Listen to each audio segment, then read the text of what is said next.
Ворухнувся.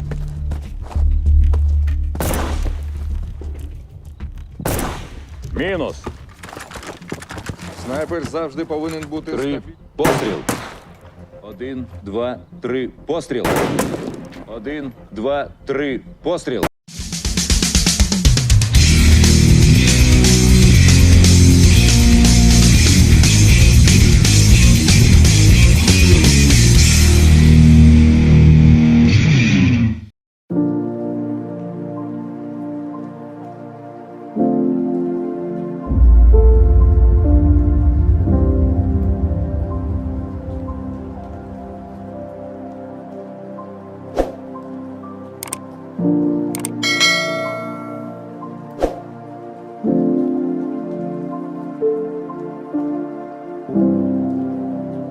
Film berlatar di daerah perbatasan antara dua negara yang sedang berperang. Cerita ini akan berfokus kepada sepasang pasutri kaum Hippie yang hidup sederhana di tempat tersebut. Mereka bernama Natasha dan suaminya bernama Mikola.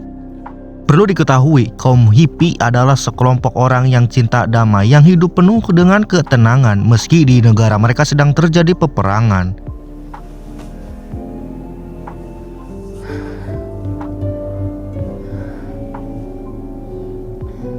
Keesokan harinya terlihat Mikola yang akan pergi bekerja, di mana ia bekerja sebagai guru matematika di sebuah sekolah di sana.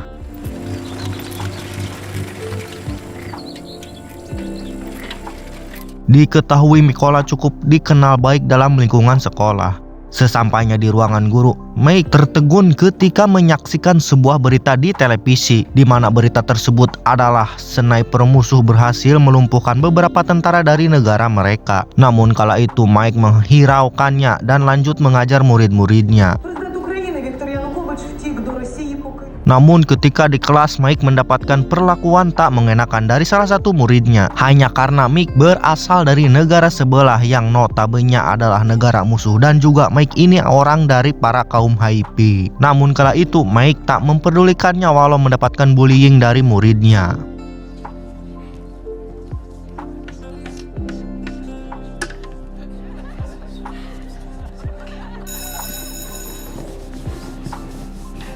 Oke, sebelum lanjut akan saya jelaskan sekali lagi. Jadi si Miko dan istrinya ini hidup di perbatasan antara dua negara yang sedang berperang, tepatnya Ukraina dan Rusia. Nah, karena hidup di antara dua negara, jadi Mike cukup bebas ke sana kemari tinggal di negara sebelah dan mengajar di negara musuh. Sampai sini paham ya? Oke, lanjut.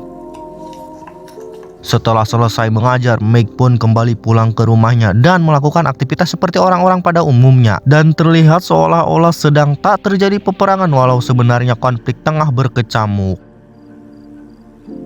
Це тобі від нас. Буду тебе оберігати. Dan keesokan harinya seperti biasa, Mike bergegas pergi untuk mengajar. Namun kala itu Mike melihat sekelompok tentara musuh yang sedang berjaga di sekitar rumahnya Mike. Tapi seperti biasanya Mike cuek dan lanjut mengayuh sepedanya untuk pergi ke sekolah. Namun ketika sesampainya di sekolah, terlihat di sana tak ada satu murid pun termasuk para guru lainnya. Mike pun masuk ke ruangan guru dan kembali melihat sebuah berita di TV di mana konflik antara dua negara semakin memanas. Chaos, di mana negara musuh memperlihatkan untuk menghabisi orang-orang yang dianggap mata-mata dari kedua belah pihak.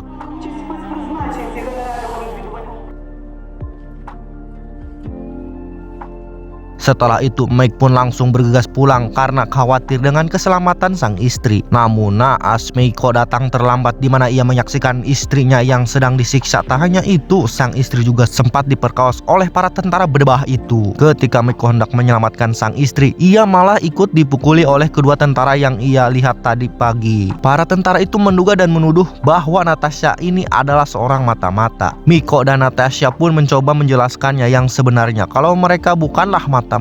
Namun kedua tentara itu malah membakar tempat tinggal mereka dan menembak Natasha hingga tewas.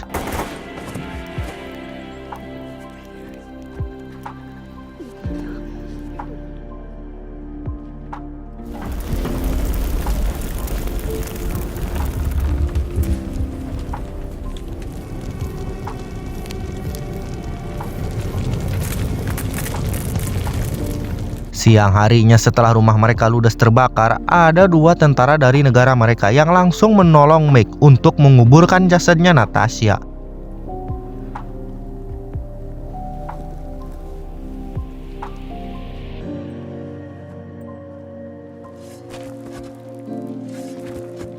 Setelah selesai menguburkan Natasha, Mikola pun dibawa ke markas militer oleh kedua tentara itu. Sesampainya di markas, Mikola sempat mendapatkan sedikit perilaku yang tidak mengenakan dari komandan tentara di sana. Namun setelah itu, kedua tentara yang membawa Miko itu pun menjelaskan apa yang terjadi dengan Miko. Dan pada saat itu juga Miko mengatakan bahwa dirinya ingin bergabung dengan militer untuk mengusir para tentara musuh dari negaranya. Dan ia juga ingin membalaskan dendam kematian sang istri. Setelah mendengar hal tersebut, si komandan pun menerimanya dan Mike akhirnya bisa mengikuti latihan militer. Berdasarkan berlatar belakang seorang guru, Miko awalnya sempat kesusahan ketika mengikuti aktivitas latihan militer yang cukup berat baginya. Namun karena ambisi ingin membalaskan dendam kematian sang istri, Miko pun terus berlatih hingga pada suatu saat ia mendapatkan nilai unggul dari para prajurit lainnya. Hingga pada akhirnya Mike dinyatakan sudah siap untuk bertempur.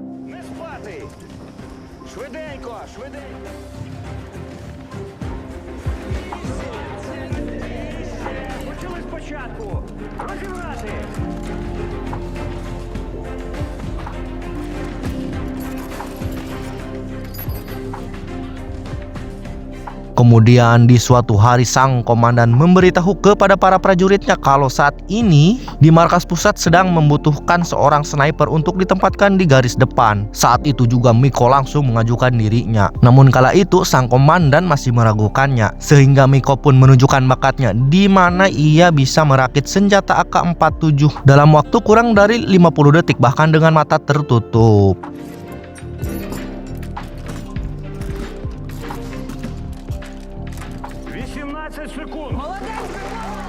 Dan akhirnya Miko pun mengikuti tes akhir dengan berlatih menembak ala sniper sebelum dikirim ke garis depan. Di sana Miko masih mendapatkan ejekan demi ejekan dari para kandidat sniper lainnya. Namun Mike seperti biasanya ia tetap bersikap dingin. Alih-alih membalas ejekan tersebut, Mike malah menjadikannya sebuah bahan candaan dari ejekan temannya itu.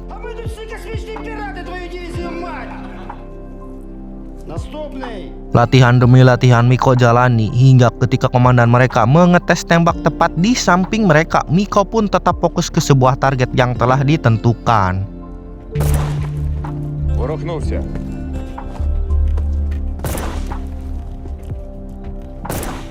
Мінус. Снайпер завжди повинен бути 3.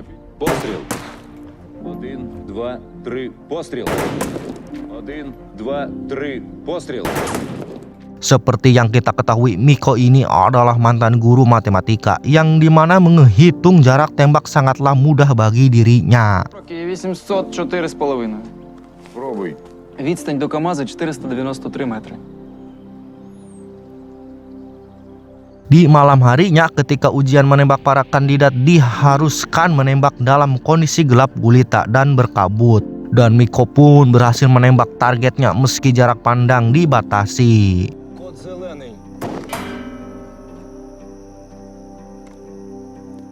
Miko pun akhirnya bisa diterima di kompi pertama sebagai sniper baru di garda paling depan. Yang kala itu juga Miko langsung mendapatkan sebuah misi pembersihan tentara musuh yang sedang berjaga di wilayah mereka.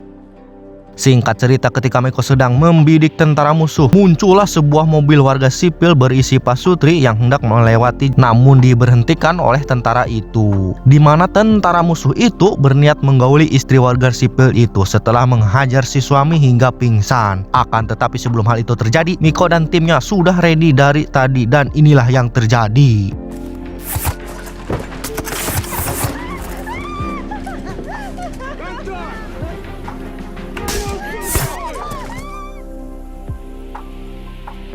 Setelah itu scene memperlihatkan kedua tentara yang tak lain rekannya si Miko yang sedang menyusup ke daerah musuh. Ternyata pergerakan mereka sedang diawasi oleh sniper musuh yang terkenal sangat mematikan. Ia bernama Brandon. Ternyata si Brandon ini sudah berjam-jam mengawasi pergerakan kedua tentara rekannya Miko itu. Dan kedua tentara itu harus tewas sebelum film ini tamat.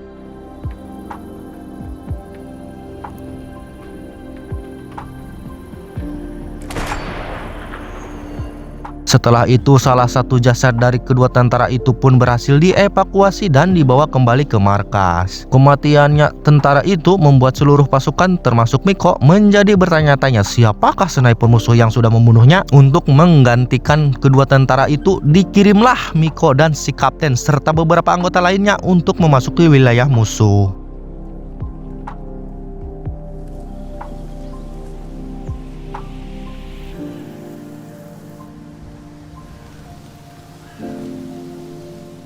Setelah memasang jebakan di sana, Miko sempat dibuat terkejut karena salah satu di antara tentara musuh itu ada mantan muridnya dulu ketika Miko masih mengajar, dan si murid itu yang sering mengejek seperti yang sudah kita ketahui di awal film tadi. Di saat itu juga Miko dan rekannya langsung menghabisi mereka.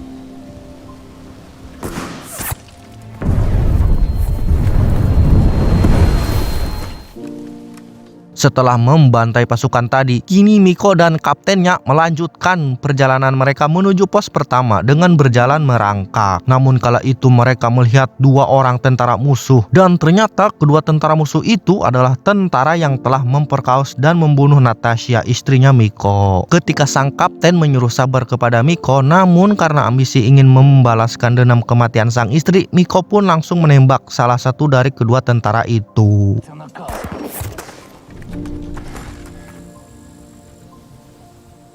Dan ternyata suara tembakan itu didengar oleh Brandon sehingga ia menyadari kehadirannya Miko serta pasukan lainnya. Lalu salah satu si tentara itu langsung memberitahu lokasi tepatnya posisi Miko saat ini. Dengan keahliannya, si Brandon pun langsung menemukan mereka berdua, dan si kapten harus tewas oleh tembakannya si Brandon.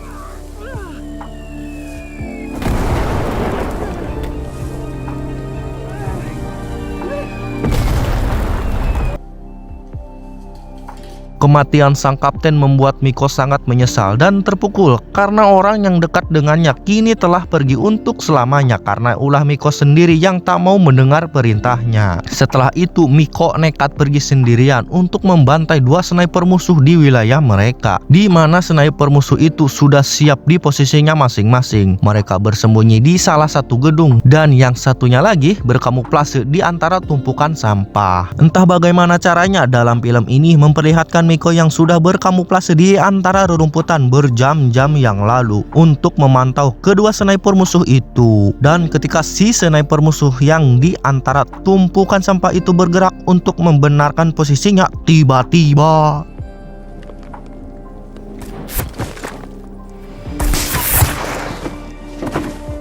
dan ketika Miko sedang mengecharge dirinya yang kekurangan energi karena misi kemarin, tiba-tiba ia mendapatkan telepon dari markas pusat, di mana ia kembali mendapatkan misi, dan misi kali ini yaitu memburu salah satu sniper musuh yang cukup terkenal karena keahliannya, yaitu si Brandon kampret yang telah membunuh beberapa rekannya Miko termasuk si kapten waktu itu. Kemudian si wakil kapten pun menjelaskan strateginya yang dimana mereka harus menghabisi seluruh pasukan musuh yang berada di sana. Sedangkan Miko mendapatkan tugas khusus untuk fokus kepada si Brandon yang menjadi target utama dalam misi kali ini.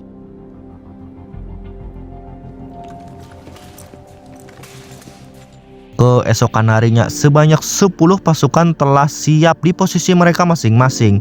Sementara Miko harus masuk sendirian ke daerah musuh untuk mencari si Brandon dan menghabisi beberapa musuh yang tidak bisa dijangkau oleh ke-10 pasukan tadi. Dan Miko pun berhasil masuk ke parit dan langsung membunuh salah satu musuh di sana. Tak hanya itu, Miko juga bertemu dengan pelaku yang telah memperkaos Natasha yang di pertengahan film tadi sempat lolos dari incaran Miko. Miko pun tak mau menyia-nyiakan kesempatan kedua ini, dan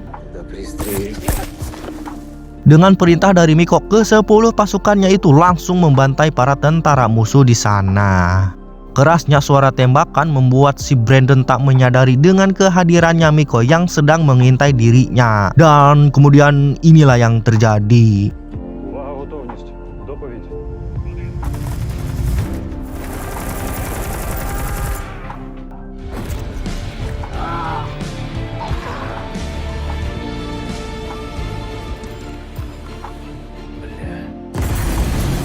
Setelah selesai menghabisi Brandon dan anak buahnya itu, ternyata datanglah satu kompi pasukan musuh dan Miko pun langsung mengambil senjata milik Brandon. Ia pun langsung menghabisi pasukan itu. Dan ke-10 pasukannya Miko itu pun ikut menghabisi mereka sampai tuntas tak tersisa sesuai perintah dari atasan mereka.